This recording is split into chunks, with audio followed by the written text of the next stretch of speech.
Hey everyone, I thought I'd make a quick walkthrough of my OBS setup for when I run my broadcasts. This first one we'll take a look at is for a live video podcast that I help host. The second one we'll look at is a much more in-depth one for band concerts that I broadcast at the high school. A lot of what goes into OBS is actually under the hood all through these settings. I won't be going in depth on those today. There may be a few things that I touch on, but most of them will be left for another time. This is just to show kind of my source setup and how things are laid out and run, as well as all the macro keys that I have on my keyboard, which you'll see later on. So to start, this is the main screen for OBS. You can see that I have some scenes already set up. These are just a few simple scenes that I have created for the live podcast that I help host. One thing to note is that I don't have a camera plugged into my computer right now because I'm using it to record a view of my keyboard, so I can show you the macro keys later. So all the sources that have a camera are just going to show a black background right now, but I'll point out where the camera would be if it were to be plugged in. So for this podcast, we have a very simple setup. I have a countdown timer that runs just before we go live. This helps give a chance for the viewers to get in and kind of get ready before we actually start. It also gives a chance to send a link out over the district email. Once that runs out, we then switch to our main view up here. This gives me a lower thirds banner that I've created. If there were a camera here, you'd be able to see the person in the shot, and they would be slightly transparent through the banner, so you would see that there's stuff there, but it would be mostly solid. Sometimes I have dynamic banners, so I will have different titles that show up, and that's what I can use these two macro keys down on my keyboard for. I have one labeled back and one labeled forward. These will toggle through different images that I have saved into OBS to show different titles. So currently it says Google Sites, but in the past I've had things for Skyward, for Google Forms, different things like that. For this, we also have a laptop that's connected to show what the presenter is doing. Normally there would be a laptop view which is covering the whole screen, and for this one in the upper right corner there would be a small inset of the camera to show the presenter still. We have the same thing for moving the camera to the left side in case what we are doing on screen is on underneath where that camera is. So now I'm going to switch over to my scenes and setup for the band concerts, which has a lot more in it. This one has a lot more done under the hood in OBS through the settings and all that, but I won't go into that too much this time. These are my scenes in OBS for when I do band concert broadcasts. All the keys on my keyboard get used for a concert broadcast. As you can see, I have many buttons labeled here, all of them with sticky note keycaps, so that way I can see what each one is. And each key corresponds to a different scene or source in OBS for this broadcast. This makes it so I don't have to dive through any menus and they're all just right there at the touch of a button. I also heavily use the multi-view window in OBS for this broadcast. I often have this on a second monitor. For recording purposes though, I can't show you both monitors, so we'll just do one screen at a time and I'll walk through what each one has. For this, you will have some black boxes that you'll see. Again, neither camera is hooked up, so for my camcorder, it will still show a black box. Same with my GoPro. I also have a blank box just in case I need to add something else in there, or if for some reason things go wrong and I need to cut to a black screen, I have that. So on my keyboard, I have macro buttons on the left here. I also have my switching buttons over here mapped to my number pad. It's not the most convenient. I do run into a lot of issues here, but I have a button that allows me to switch to a preview and program mode. So on the screen, you'll see a green box around the camcorder and a red box on blank. If I hit cut, those switch, and now my preview and program have switched. I'll pick one here where you can see I have some color bars and a clock, and I'll cut, and you'll see the red one is now the program output.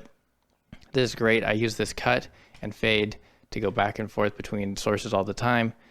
I mostly use them on the cameras during it because I only have two cameras, so I'll select my first camera and I'll push that out, and then I'll select my second camera and I'll just be able to use my cut and fade to toggle back and forth between those sources during the actual broadcast. These animations are made before the concert, and I run them as a loop up until the actual concert starts. These slides give different information about what's coming up in the band, upcoming events at the school, different things that are going on, kind of a promo for the auditorium. As we get close or the director tells me that we're within a minute or two of starting, I have a different screen that shows up that shows that we're a little bit closer. This is usually only running for about a minute at most.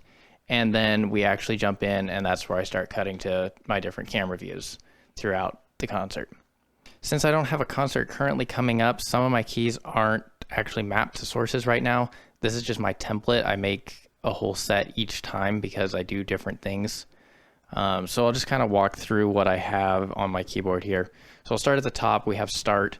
That just has this panther head animation that I've created. I think it's still loaded, so we'll see what that does. Yep, there we go. So I have this panther head animation, and it shows up over top of the first camera view that I have set up. Next button I have is events. Again, this is used during the broadcast whenever somebody references an event that's coming up. I can pop up a nice animation of all the upcoming events. This changes every time, so I update it constantly. I also have color bars and a clock that I put up on my own screen beforehand, just so I can see that all my monitors and stuff are working, and so I have a current time that I know how close we are to starting the broadcast.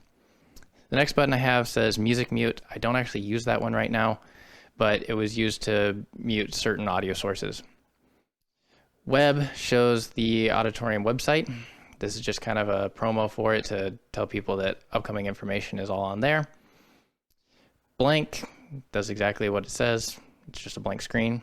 In the next row down, we have audio mute. That is to mute all sounds coming in from the soundboard when I run it in. The next button is splash, and that is my little loop that runs just for a minute or so right before we start. That's usually when the director's just about to walk on stage and they say, hey, we're about to walk on stage. We'll be ready in just a second. Next to that is one that says pre-loop. This has all my slides that are pre-made beforehand. These are all animations that I've created just to run as a loop beforehand, so that way when people start to join the broadcast, they can see the program for the night, they can see some upcoming events, they can learn about some different things, a way for them to get some information about what's going on, mostly the information that would be in the program if they were physically there. After that is a button that says credits. This isn't loaded right now, but it's just some animated credits that I made to give credit to those who have helped me through it, whoever's running sound for me, whoever's running cameras, whoever's given me permission to use the space and some gear, just to kind of thank them all. The next button is trailer. That was used specifically for the one around Halloween. I had built a trailer for that. Next one is green. It says transition. That one is used if I want to do some sort of different transition other than a cut or fade, if I want to do a wipe or things like that. I don't really use that one much. The bottom row has my main buttons. So 1 shows me camera 1, which would be camcorder if it were hooked up, and 2 shows me my second camera, which is my GoPro, again not hooked up, so you won't see a view. But those 2 buttons, as well as the cut and fade over on the number pad, are used constantly throughout it, and I just toggle between those 2. I keep one hand on one side, one on the other, and I just click through those the whole time. The back and forward buttons I used as well for a awards ceremony broadcast. I had lower thirds made for each presenter, so we had their name and what their position was. And the last button, change, is just that screen that shows that the band is changing their arrangement, and we'll be back soon.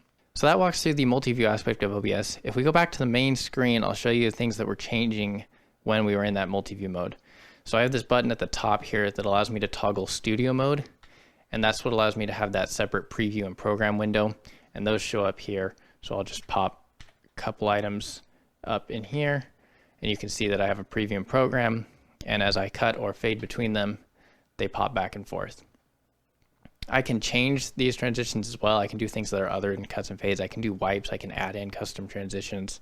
Over here you'll see all my different scenes. So this corresponds to that same list that was in the multi-view where I have my camera 1, 2, blank, pre-loop, upcoming events.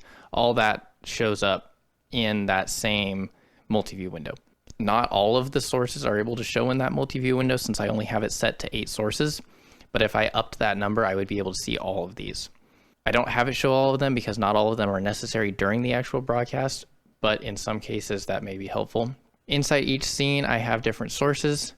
In this case, for the loop beforehand, I have my soundboard feed as an audio in, I have a clock currently, and I have the actual video that's running that shows all these animated slides. So all these sources show up inside each scene.